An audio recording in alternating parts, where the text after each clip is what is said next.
संविधान बचाओ संकल्प सम्मेलन के आयोजन में शामिल होने पहुंचे कांग्रेस के प्रदेश अध्यक्ष अजय राय और रामनाथ सिकरवार बोले, प्रदेश में चल रही तानाशाही जनपद मैनपुरी के करहल विधानसभा चुनाव को लेकर क्षेत्र में आए दिन चाहे वो भाजपा हो या समाजवादी पार्टी या हो बसपा या हो कांग्रेस, सभी राजनीतिक पार्टियां कार्यकर्ताओं और वोटरों को लुभाने में जुटी हुई हैं।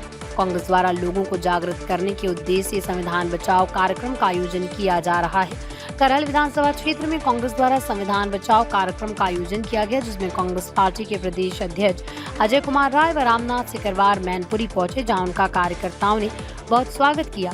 वहीं जनता को संबोधित करते हुए भारतीय जनता पार्टी पर जमकर निशाना साधा। कार्यक्रम के पश्चात मीडिया से रूबरू होते हुए उन्होंने विधानसभा उपचुनाव को लेकर सपा और कांग्रेस गठबंधन के तहत मिलकर चुनाव लड़ेंगे और भाजपा को डंके की चोट पर हराने का काम करेंगे और 10 की 10 सभी सीटें जीतेंगे।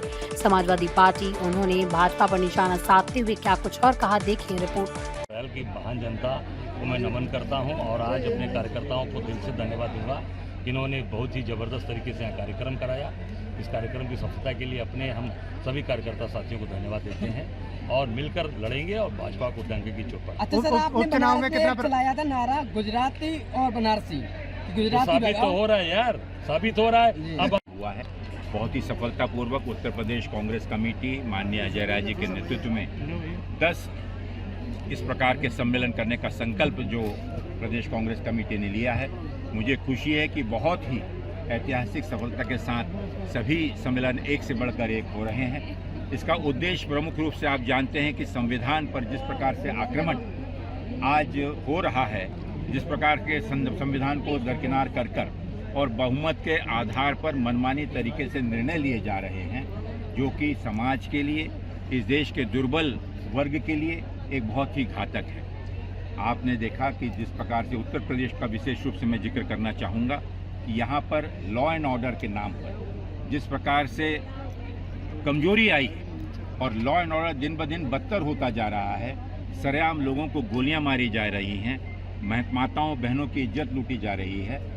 ऐसे माहौल में आवश्यक है कि हम संविधान का सहारा लेकर समाज के हर वर्ग को सही सुरक्षा प्रदान करें और इसके चलते हुए उत्तर प्रदेश में जो एक अनकही आपातकालीन की स्थिति है उससे लोगों को निजात। कई चुनाव हो गए, कई चुनाव में कांग्रेस ने मैनपुरी में और करहल में प्रत्याशी नहीं उतारा है। इस बार प्रत्याशी उतारने की क्या उम्मीद है? निश्चित रूप से चुनाव जब होगा तो यहाँ इंडिया गठबंधन के तहत जो भी निर्णय होगा आपस में मिलकर उद्देश्य होगा भारतीय जनता पार्टी को शिकस्त देना, हराना, और उसके चलते हुए जो भी राजनीतिक निर्णय लिए जाएंगे उसे हम।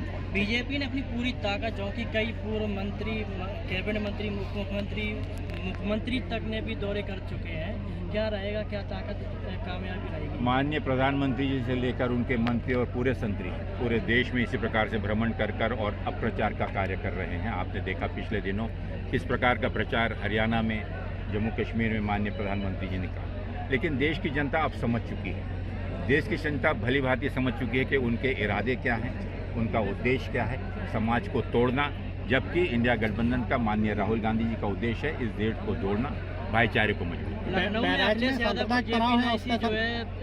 नहीं जाने दिया। देखिए, ये तो मैंने कहा कि पूरे प्रदेश के अंदर में एक मनमानी चल रही है और जिस प्रकार से जो हमारी परंपरा है, जिस प्रकार से एक राजनीतिक पार्टियों का सम्मान होना चाहिए, उसे सबको दरकिनार रखकर एक तानाशाही वातावरण पूरे प्रदेश में है, तो हम उसका निषेध करते हैं। बैराज की घटना पर क्या कहेंगे सर? वहीं मिल्कीपुर पर क्या रणनीति रहेगी? सिर्फ मिल्कीपुर ही नहीं, लेकिन पूरे प्रदेश के अंदर में जो 10 उपचुनाव हो रहे हैं